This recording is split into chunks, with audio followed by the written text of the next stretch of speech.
At 23 years old, Clara often thought of her life as delicately balanced between the ordinary and the unusual. On the surface, she and her boyfriend Ethan lived the kind of life most young couples did: an apartment in the city with a view that never quite looked the same twice. Small rituals like Sunday morning coffee and grocery shopping, and late evenings sprawled on their black leather sofa with takeout cartons scattered on the coffee table. Clara's hair was the most striking part of her appearance: long, cascading waves of blonde, a texture somewhere between curls and silky ripples, the kind of hair that always seemed to hold light.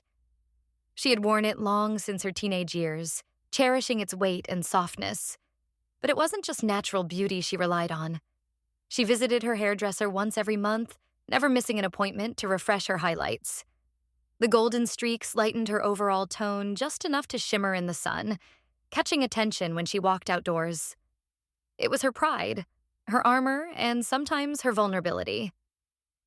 But Clara had another side, a side only Ethan, and a select few, really knew. In the privacy of their apartment, she loved to wear latex suits. Glossy, form-fitting, and bold, they were more than clothing to her. They were a sensation, a transformation. Black was her usual color. Sleek, timeless, and powerful. Red was her daring choice, the one that made her feel dangerous, alive, and untouchable. Ethan shared that passion, and she loved the way they matched sometimes, both of them gliding around their apartment like two reflections of the same secret world. On that particular Saturday evening, Clara was stretched out on the couch, wrapped in a thin blanket. She wore a black latex catsuit underneath, the glossy surface peeking out where the blanket slipped. Ethan sat at the other end of the couch, his phone in his hand, scrolling aimlessly through social media feeds. Clara was only half paying attention, her thoughts drifting. Her last hair appointment had been a week ago, and she still caught herself admiring the fresh brightness of her highlights in the reflection of their living room mirror. "Hey, look at this," Ethan suddenly said, tilting his phone toward her. His tone was casual, almost playful. Clara turned her head, expecting maybe a meme or a ridiculous video clip.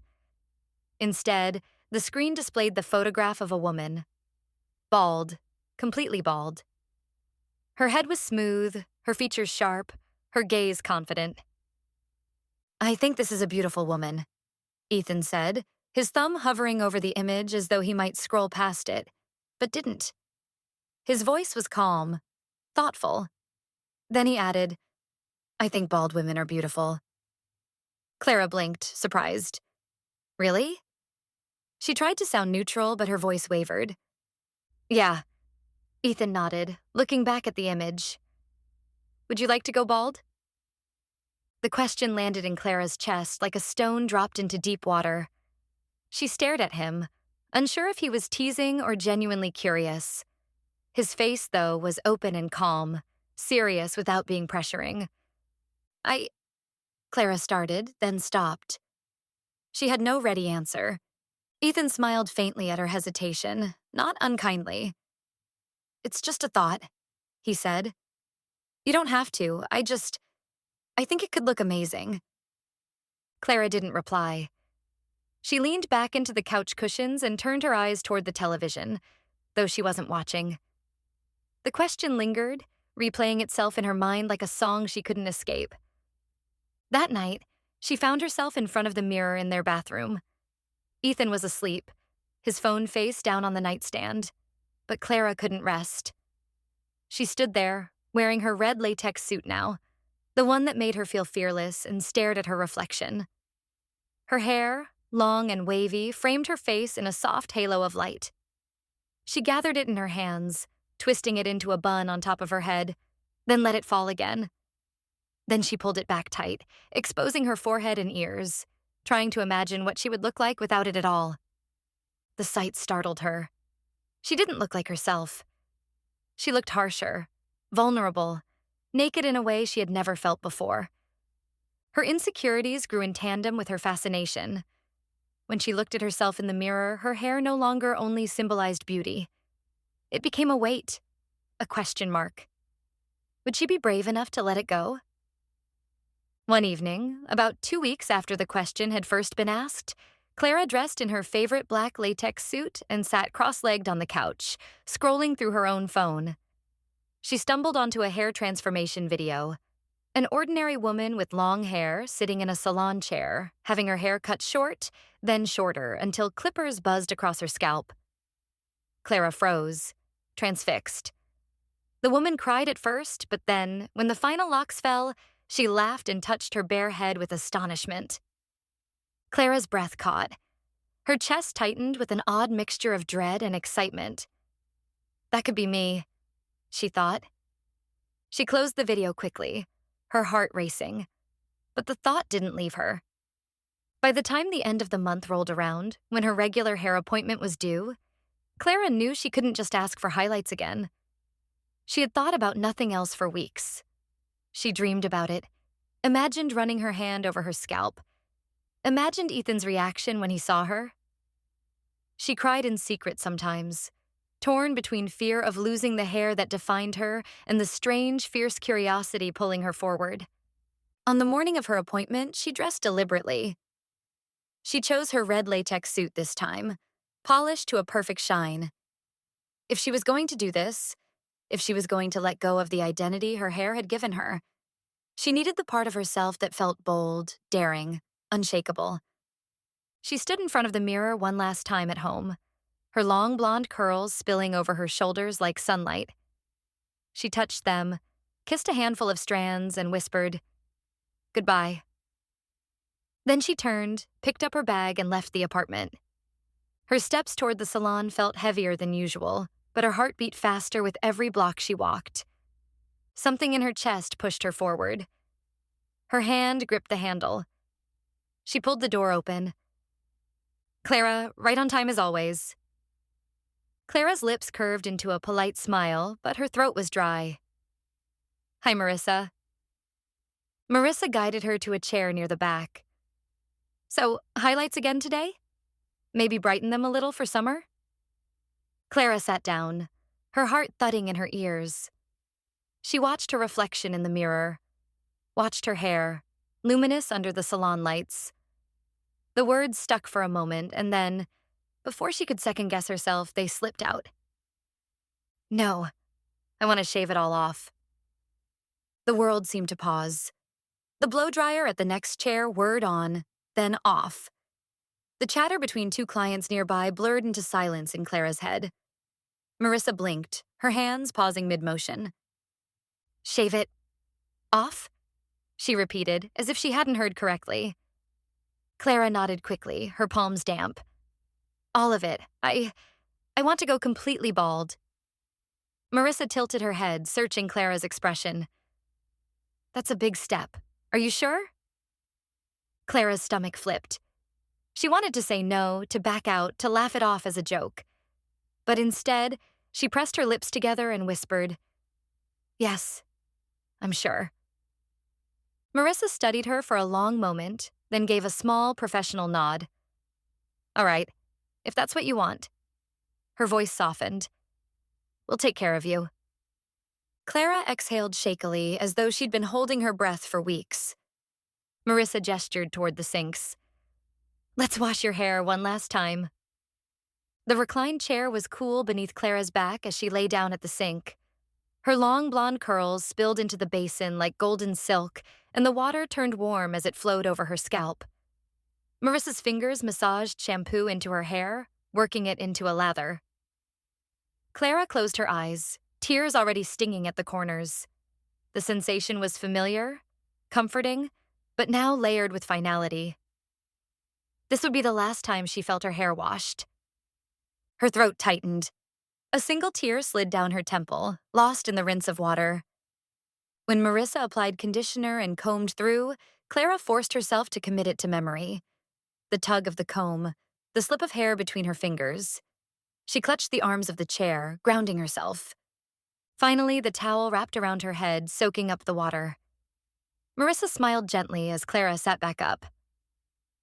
"You okay?" Clara nodded quickly, though her chest ached. "Come on, then." Marissa guided her back to the styling station.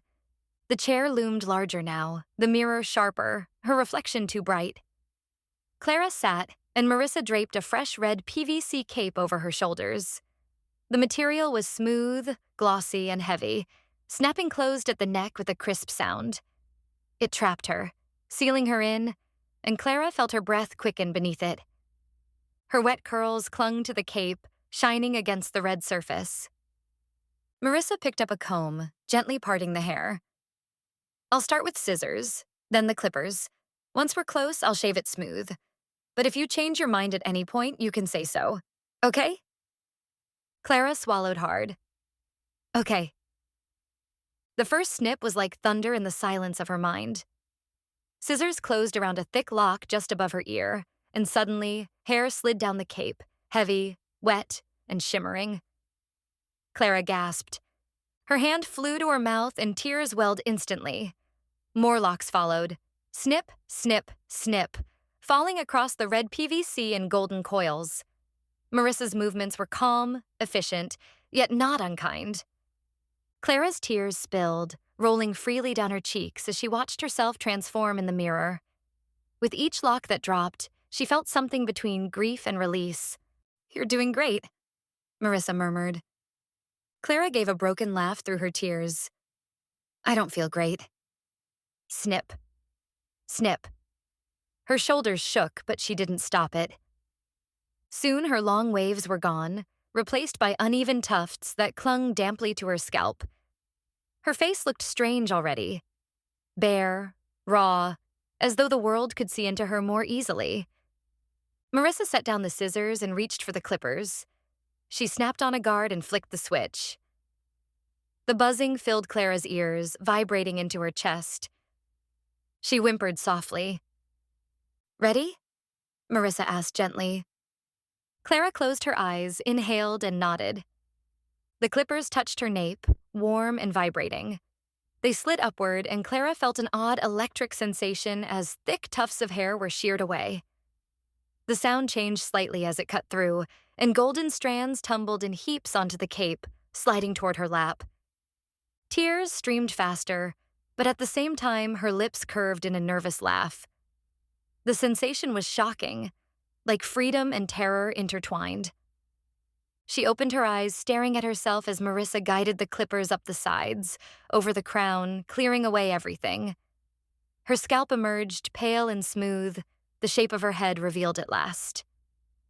"Oh my God," Clara whispered. Her reflection was almost unrecognizable, yet something about it mesmerized her. Marissa switched to a bare blade, buzzing across Clara's head until only the faintest shadow remained.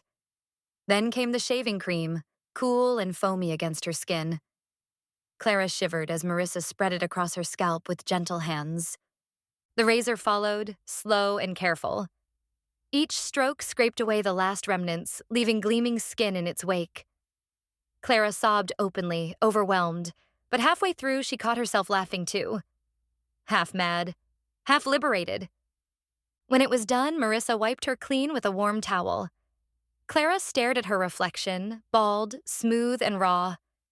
Her tears still glistened, but now her smile bloomed through them.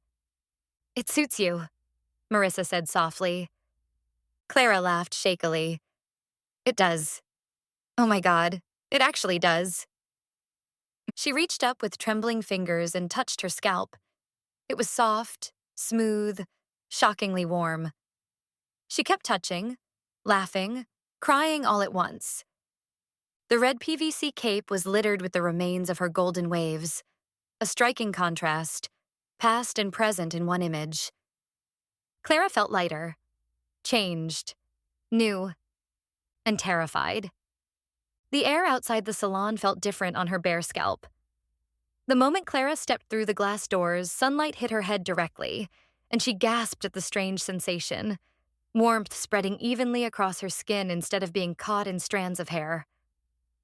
A soft breeze followed, cool and intimate, stroking her freshly shaved scalp like invisible fingers. She pulled her jacket's hood up instinctively, then stopped herself. Number She had done this. She wouldn't hide it. The red latex suit still hugged her body beneath the jacket, the same suit she had chosen for courage that morning. Now, courage had become necessity. She couldn't wait to see Ethan. The apartment door clicked open, and Clara stepped inside. The familiar scent of coffee and leather greeted her. Ethan was on the couch, still in his black latex suit, scrolling through his phone. He glanced up casually at first. Then his eyes widened. Clara. His phone slipped onto the couch beside him. He sat upright, stunned. Clara froze in the doorway, her bag dangling from her hand, her scalp gleaming in the soft afternoon light. Her chest tightened. What if he hated it? What if she had destroyed something he secretly adored about her? Well? Her voice was small, trembling. Do you like it? Ethan rose to his feet, slowly, as though approaching something fragile and sacred. His eyes never left her head. His expression shifted from shock to wonder, then to something deeper. Pride, desire, awe. He reached her in 3 strides and raised his hand. May I? Clara nodded, her throat thick. His fingers brushed her scalp, tentative at first, then bolder, gliding across the smooth surface. It's incredible, he whispered. His other hand joined, cupping her head, caressing it. You're stunning. Tears welled in Clara's eyes again, but this time they were different, softer, lighter. She laughed through them. I cried the whole time, she admitted, her voice breaking. Ethan smiled, pulling her closer. And now you're radiant. Clara pressed her forehead against his chest, his latex suit cool and slick against her skin. Relief surged through her, so powerful she trembled. He loved it. He loved her,